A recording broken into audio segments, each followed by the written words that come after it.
Irmãos, eu botei como título,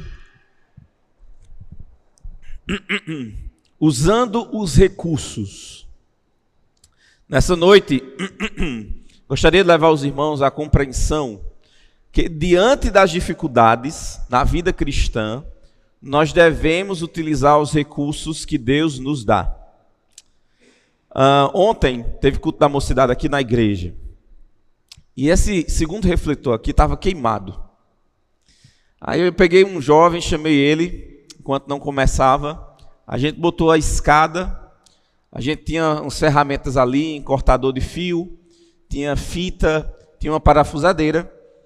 E a gente pegou essas ferramentas e trocou esse segundo refletor, né? Ali do lado de fora. Irmãos, sem os recursos, a gente não poderia fazer nada. Se não tivesse a escada, nós não poderíamos subir. Se não tivesse o cortador, nós não poderíamos cortar. Se não tivesse a fita, nós não poderíamos isolar. Se nós não tivéssemos um refletor reserva, nós não poderíamos trocá-lo. Para que a gente possa fazer a obra do Senhor, nós precisamos utilizar os recursos que Ele nos dá para cumprir a missão. Para que a gente não desista, para que a gente não esmoreça na fé, para que a gente não pare de viver a vida cristã de modo agradável ao Senhor. Então, no texto de hoje vai falar um pouquinho, quase um testemunho da vida de Paulo e das lutas que ele enfrentou diante da fragilidade humana. Chegue no versículo 7. Diz o seguinte: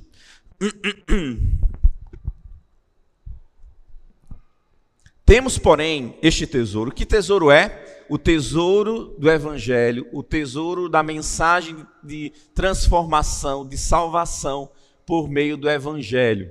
Já vimos esse tesouro aqui, a nova aliança, que nos transforma a imagem de Cristo de glória em glória, à medida que compreendemos a pessoa de Cristo, à medida que percebemos a pessoa de Cristo por meio da sua palavra. Temos, porém, esse tesouro em vasos de barro. Quem são os vasos de barro? Somos nós, para que a excelência do poder seja de Deus e não de nós. A fragilidade humana, a fragilidade do ser humano, o ser humano imperfeito, ele é necessário para que o tesouro do Evangelho seja irradiado e seja evidente que é obra de Deus e não dos homens. A mensagem do Evangelho, irmãos, revela a verdade mais profunda que o mundo já conheceu e que produz os efeitos mais poderosos, né? O Evangelho, irmãos, ele nos torna livres do poder do pecado e da morte. Não apenas da morte, mas do poder do pecado. O Evangelho, ele nos liberta da condenação. O Evangelho nos transforma a imagem de Cristo, o caráter, os valores, as atitudes de Cristo são agora colocadas em nossa vida e nós vamos sendo moldados à imagem de Cristo. O Evangelho nos dá eterna alegria, paz, satisfação, uma satisfação que o mundo não consegue compreender. No entanto, esse tesouro inestimável está contido aonde? Em vasos de barro. E esses vasos de barro aqui, Paulo está descrevendo como vasos comuns, potes, baratos, quebráveis, facilmente substituíveis e praticamente sem valor, né? Normalmente esses vasos na antiguidade eram utilizados para guardar coisas, inclusive coisas de valor. Vocês se lembram daquelas parábolas que nós trabalhamos aqui do tesouro perdido? Possivelmente a pessoa que encontrou, ele estava batendo na terra e quebrou um vaso ali. E esse tesouro estava dentro do vaso. Um vaso sem valor, um vaso quebrável, mas que guardava um grande tesouro, né? Os manuscritos do Mar Morto dizem que uma pessoa jogou uma pedra na montanha e encontrou um vaso quebrando. E lá tinham os escritos guardados do Mar Morto, né? Então, esses vasos são sem valor, são quebráveis, são substituíveis, mas eles guardam um grande tesouro, um tesouro valioso. O pote, irmãos, para que seja utilizado, ele não precisa ser de valor. Mas ele precisa de uma coisa. Ele precisa ser limpo e estar à disposição. Você já pegou alguma coisa e guardou numa coisa suja? Não. Para você ser utilizado, você precisa estar à disposição, o vaso tem que estar à disposição, e esse vaso precisa estar limpo. O poder de Deus em nossa vida, ele ultrapassa os limites do barro, do vaso de barro. As limitações que nós temos, as limitações que nós possuímos, faz com que o poder de Deus seja demonstrado através da nossa vida. Quando nós olhamos para o ministério de Paulo, igreja na Ásia, igreja na África, igreja na Europa, tudo isso era pela força de Paulo? Não, era a fragilidade de Paulo, mas pelo poder de Deus através do vaso de barro. Para quê? Para que a excelência e o poder seja de Deus e não de Paulo. Então, irmãos, nós possuímos um tesouro grandioso que é a mensagem do Evangelho, e esse tesouro está contido em vasos de barro. E a partir de agora, Paulo vai nos falar um pouco da fragilidade desse vaso, que era ele. Ele diz no versículo 8: em tudo somos atribulados, mas não angustiados, perplexos, mas não desanimados, perseguidos, mas não desamparados, abatidos, mas não destruídos. Essa era a característica do vaso. Atribulado. Ele estava em tribulação, em dificuldade. Essa palavra aqui quer dizer estar sob pressão, tanto de maneira física como de maneira espiritual. Mas apesar da pressão constantemente, o que é que diz o texto? Ele não estava angustiado.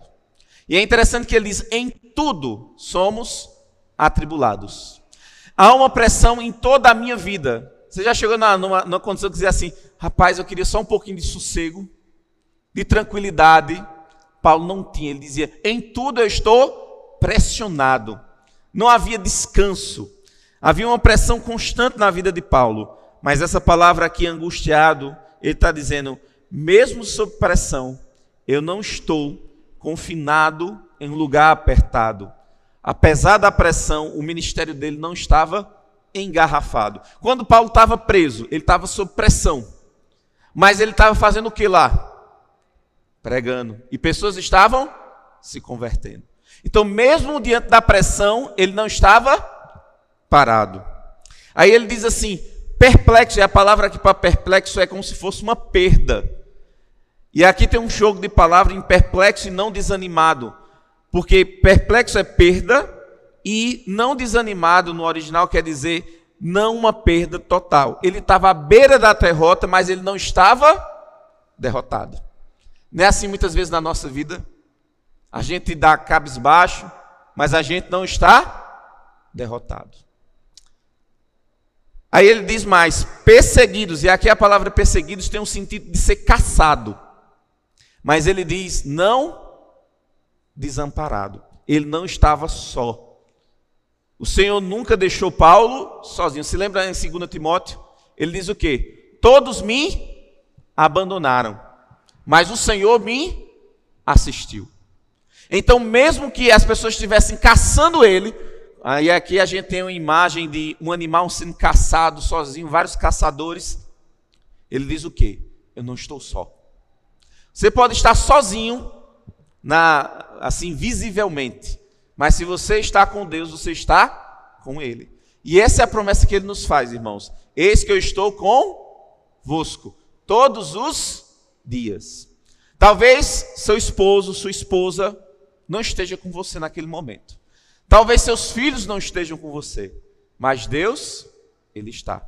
E Deus conhece as necessidades de cada um. Apóstolo Paulo foi desamparado por todos, mas Deus o assistiu. Deus esteve com ele.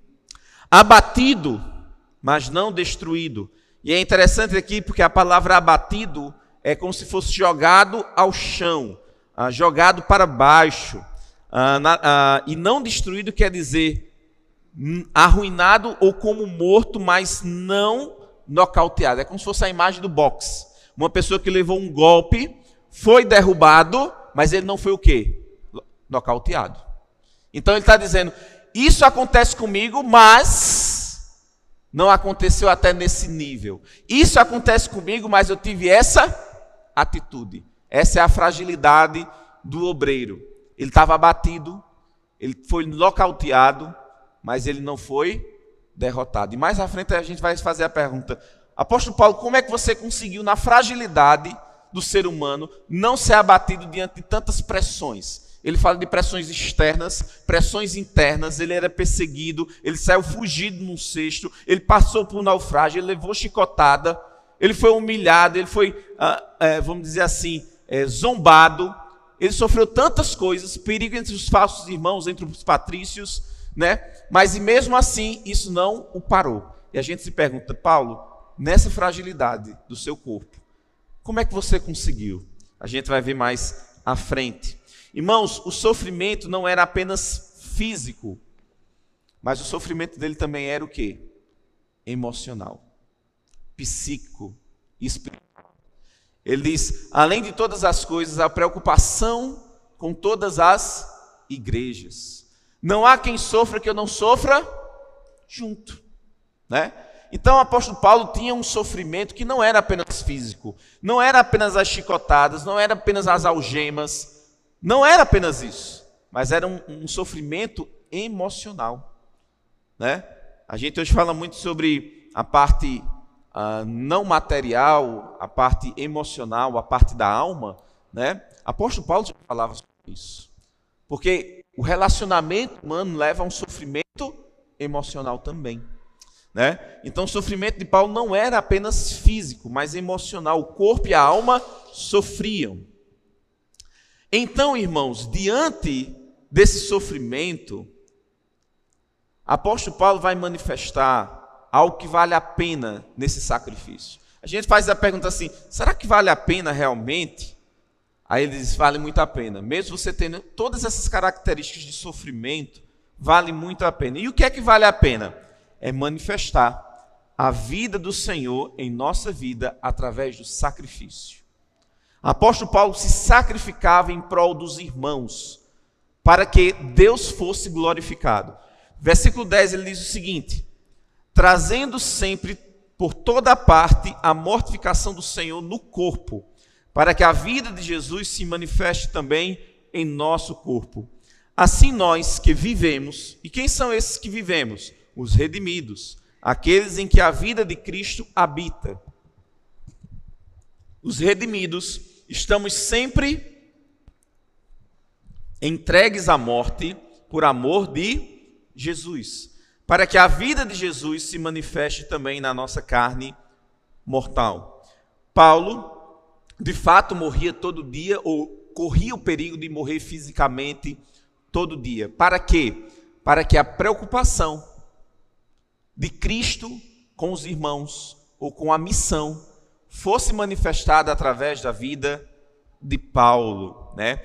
Tanto o risco de morte como a morte do velho homem era evidente na vida de Paulo diariamente, e assim Cristo se manifestava na vida de Paulo. Então, o que é que nós percebemos, irmãos?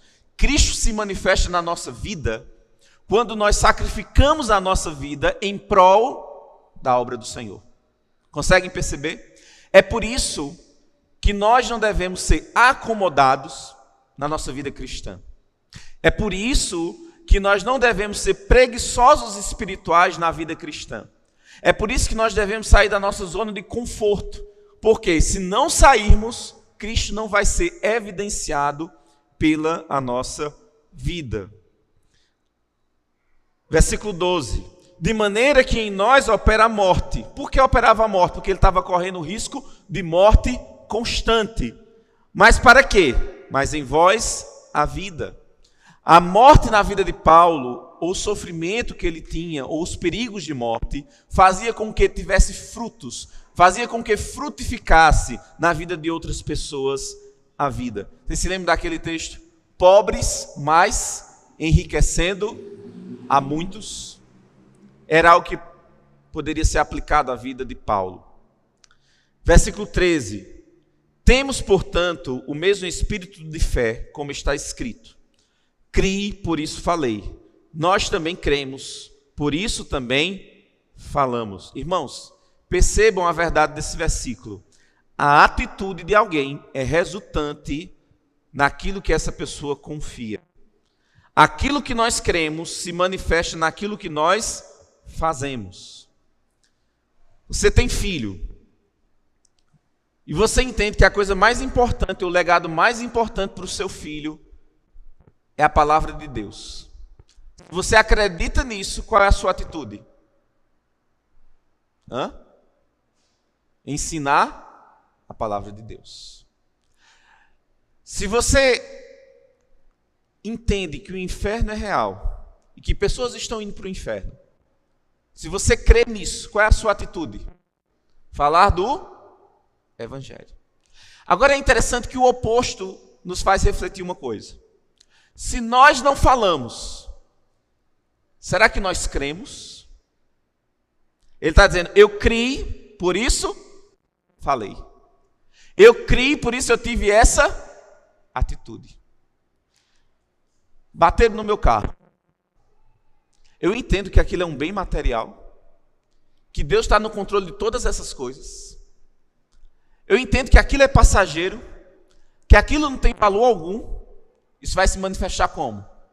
Através da minha atitude. Aquilo que nós cremos, irmãos, é manifesto pela nossa prática.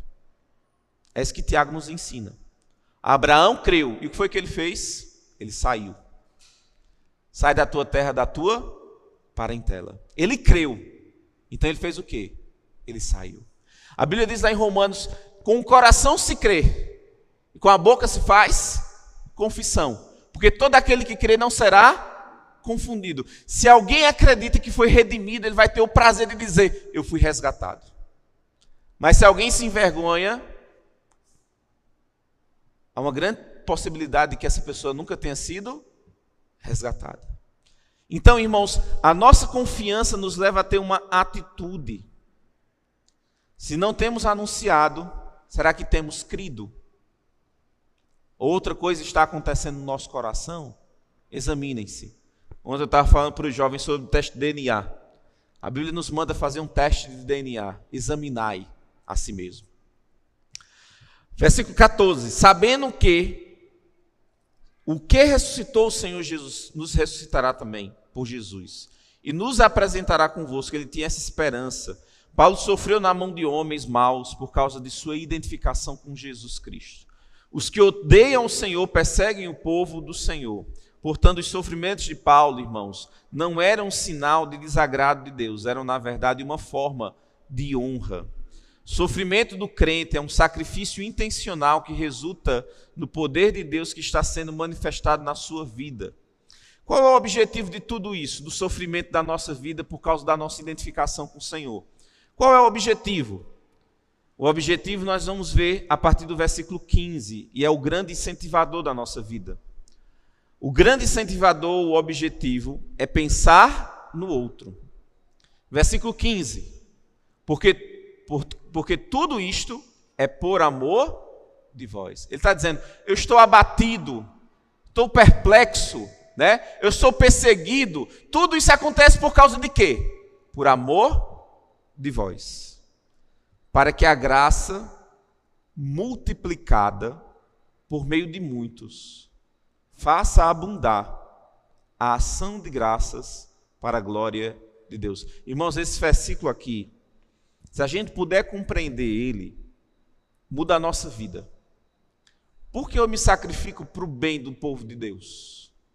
Para que o povo de Deus, todos esses que estão recebendo os benefícios do sacrifício de alguém, ele possa agora glorificar a Deus por causa da graça recebida. Então, no momento que alguém é instruído, no momento que alguém anda nos caminhos do Senhor, no momento que existe uma reconciliação, o que é que essas pessoas vão fazer? Glorificar a Deus. Então ele está dizendo, porque tudo isso é por amor de vós, para que a graça, o favor que nós não merecemos por meio do sacrifício de pessoas. Por exemplo, nós fomos instruídos aqui, quase todos, boa parte da vida também cristã, por Jonathan, por exemplo. Então, o sacrifício dele de ter saído do seu país, deixado a sua família, passado por dificuldades, passado por período de seca aqui no Brasil, faz com que pessoas que foram ensinadas possam glorificar a Deus pelo ministério dele por meio dessa igreja. É um exemplo. Então ele está dizendo, o sacrifício, o perigo de morte vale a pena por quê? Porque pessoas vão glorificar a Deus com ações de graças. É por isso que, irmãos, que nós devemos ser gratos. Uma das características dos últimos dias chama-se ingratidão. Nos últimos dias serão tempos difíceis. As pessoas serão amantes de si mesmas, as pessoas serão ingratas. Ingratas com quem? Com Deus. Com Deus. O povo de Deus deveria ser um povo que glorifica a Deus com ações de graças, com agradecimento, por tantas bênçãos maravilhosas que Ele nos concede por meio de Cristo. Irmão, será que nós temos pensado no nosso irmão? Será que nós fazemos o mínimo possível? Será que nós não nos sacrificamos em prol do povo de Deus? Isso impede das pessoas desfrutarem da graça e glorificar a Deus. Às vezes nós estamos muito centralizados no nosso comodismo, na nossa vida, nos nossos benefícios, e esquecemos do nosso próximo.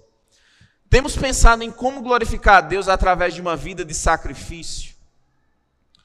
Uma das grandes razões que incentivo os irmãos a participar, por exemplo, de um culto de oração, é o de poder glorificar a Deus por meio da ação de Deus em nossa vida.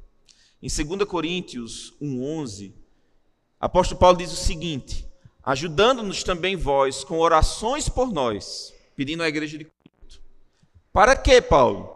Para que pelo benefício que por muitas pessoas nos foi feito, ou seja, a igreja de Corinto estava toda orando por Paulo, e ele estava recebendo os benefícios dessas orações.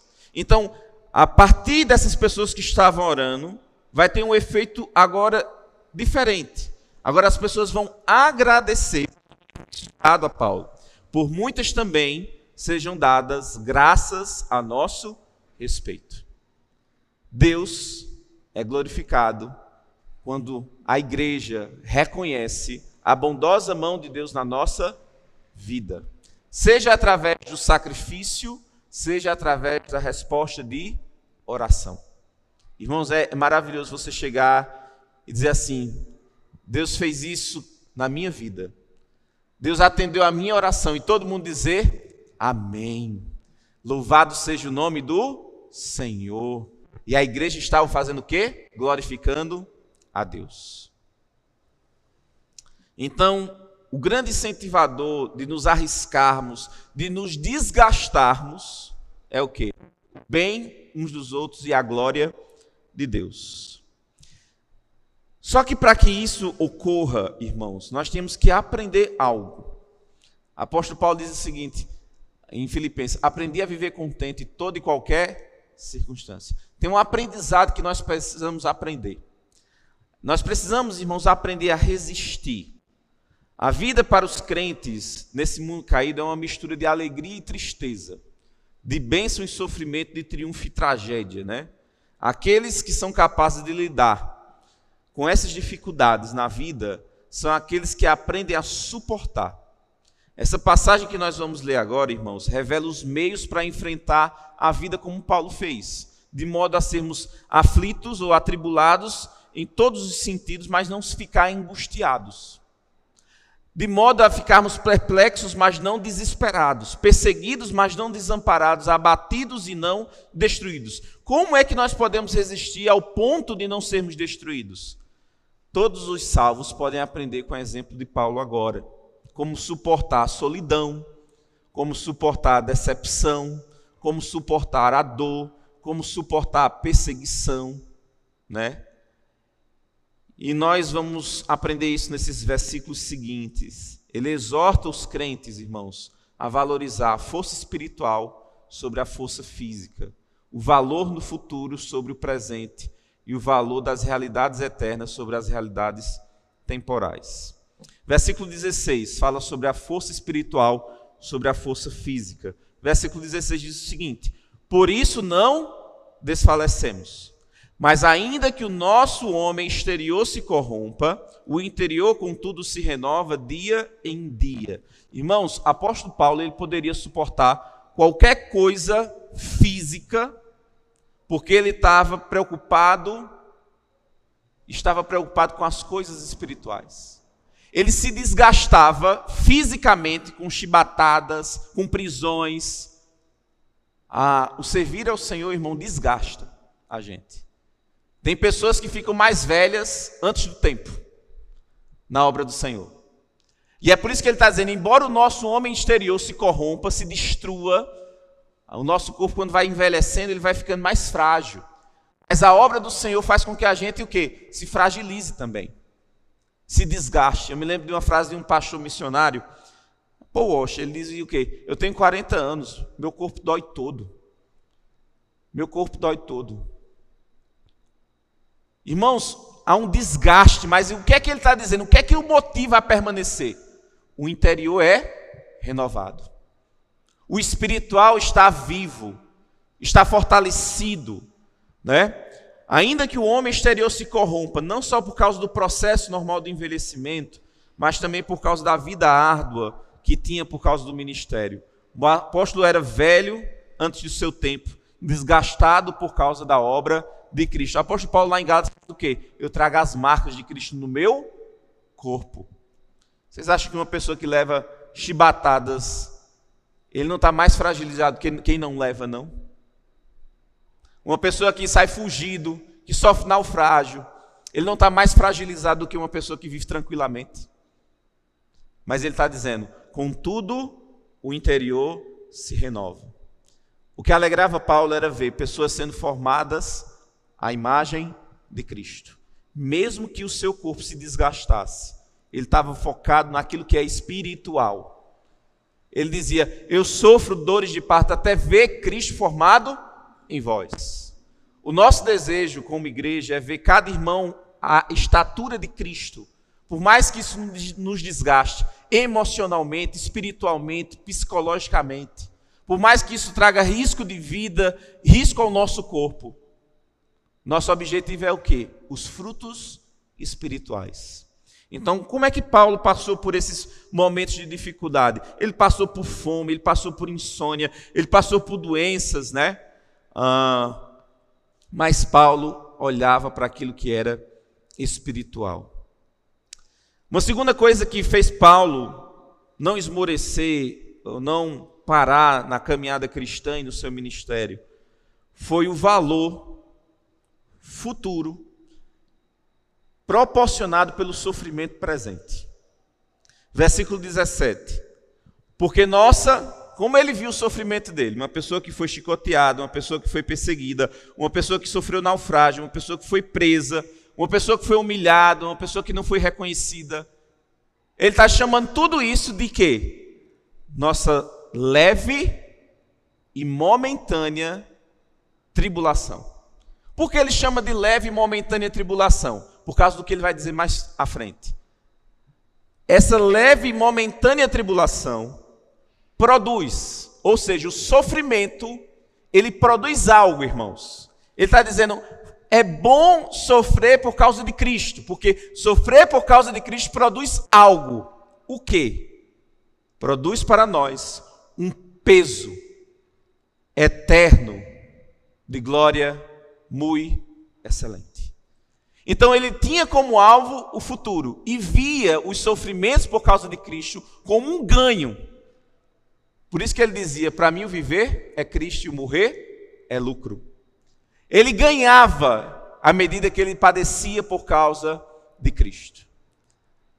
Ele olhava para a recompensa eterna e não para as coisas que ele passava, irmãos.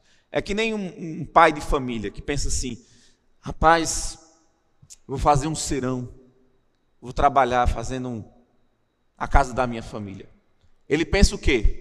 Talvez ele pense em não pagar aluguel, a dar uma vida mais tranquila para a sua família. Ele diz, vale a pena esse sofrimento. Esse sofrimento vai me fazer o quê?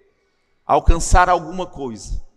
Apóstolo Paulo está dizendo, o sofrimento na obra de Cristo, ser paciente com os crentes, ser amoroso com os crentes, ser cuidadoso com os crentes, servir aos crentes, propagar o evangelho, vai me causar o quê? Um ganho inestimável que não se pode comparar, irmãos. Não se pode comparar. Então ele está dizendo, é um futuro proporcionado pelo sofrimento presente. O sofrimento físico de Paulo não apenas fazia espiritualmente mais forte. Lembre que ele diz o quê?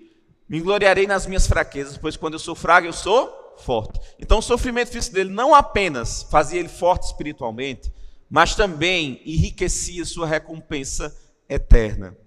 Os inimigos de Paulo, os problemas de Paulo, ao invés de prejudicá-lo, na realidade garantia para ele uma recompensa maior. Se lembra na lista dos heróis da fé em Hebreus? Alguns recusaram a ressurreição a fim de ganhar uma recompensa maior. É isso que Paulo está dizendo aqui. Embora ele tivesse sofrido muito aqui sobre a terra, ele seria glorificado além de toda proporção ou comparação no céu. Agora é importante a gente frisar uma coisa. O sofrimento que Paulo está dizendo aqui, irmãos, não é o sofrimento resultante do pecado.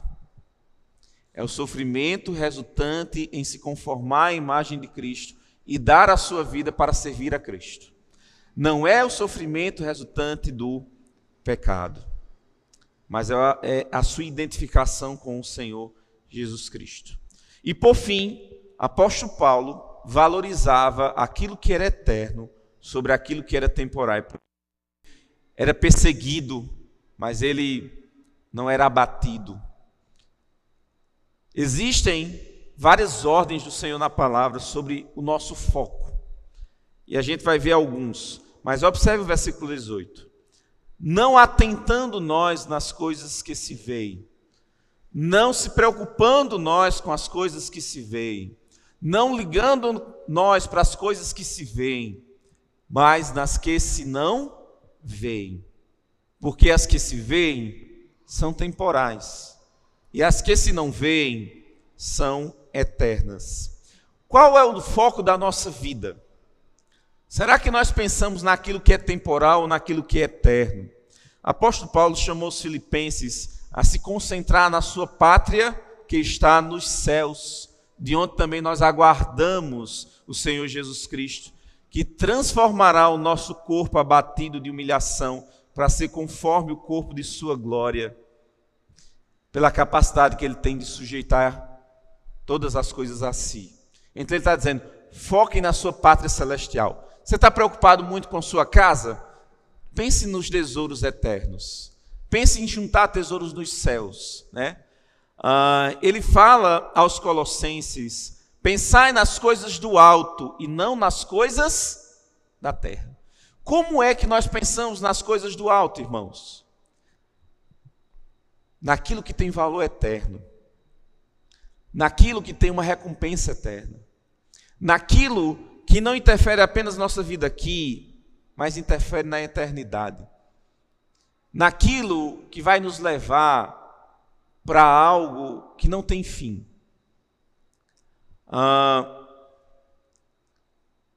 Nós, irmãos, às vezes preocupamos com coisas banais, coisas que nós não levamos para a eternidade. Uma grande preocupação nossa deveria, sabe ser o quê? Uma vida piedosa. Apóstolo Paulo, escrevendo a Timóteo, ele diz, olha, o exercício físico não tinha o sentido que nós temos hoje. Naquela época era uma virtude, no mundo grego, era um sinônimo de respeito na sociedade. Talvez hoje seja um reconhecimento acadêmico, um reconhecimento de emprego, e eu não estou dizendo que a gente não deva ter essas coisas, mas isso tem um efeito temporário. Ele está dizendo, o exercício físico para pouco é proveitoso. Por que é pouco proveitoso? Porque não tem um efeito eterno. Mas ele diz, mas a piedade, ela sim é proveitosa, porque tem a promessa da vida que agora é e da que há de vir. E ele manda ele se dedicar a uma vida piedosa. Irmãos, viver uma vida de santidade, auxiliar a obra do Senhor, auxiliar os nossos irmãos, isso tem um efeito eterno.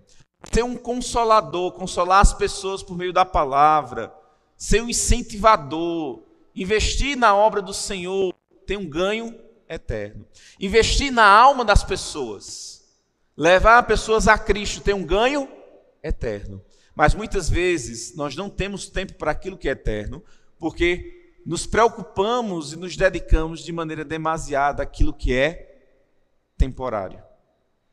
Que Deus possa nos livrar do pensamento, dedicação àquilo que é apenas temporário, irmãos, mas naquilo que é eterno. Ensinar os filhos tem um ganho eterno. Auxiliar os missionários, os obreiros tem um ganho eterno. Então, diante das nossas lutas, diante da nossa fragilidade, diante das dificuldades da vida, temos buscado, irmãos, os recursos necessários para viver de maneira abundante, alegre e satisfatória em Cristo, servindo, não paralisando, não sendo nocauteado, mas permanecendo firmes e cumprindo a missão, completando a carreira que nos foi dada? Será que temos buscado os recursos que Deus nos dá, a esperança da vida eterna, a esperança da glória eterna, a esperança de estar com o Senhor?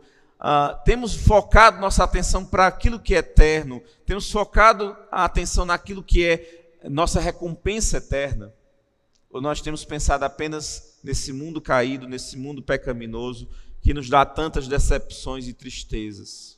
Temos buscado o recurso que Deus nos dá, ou não temos utilizado os recursos que Ele nos proporciona?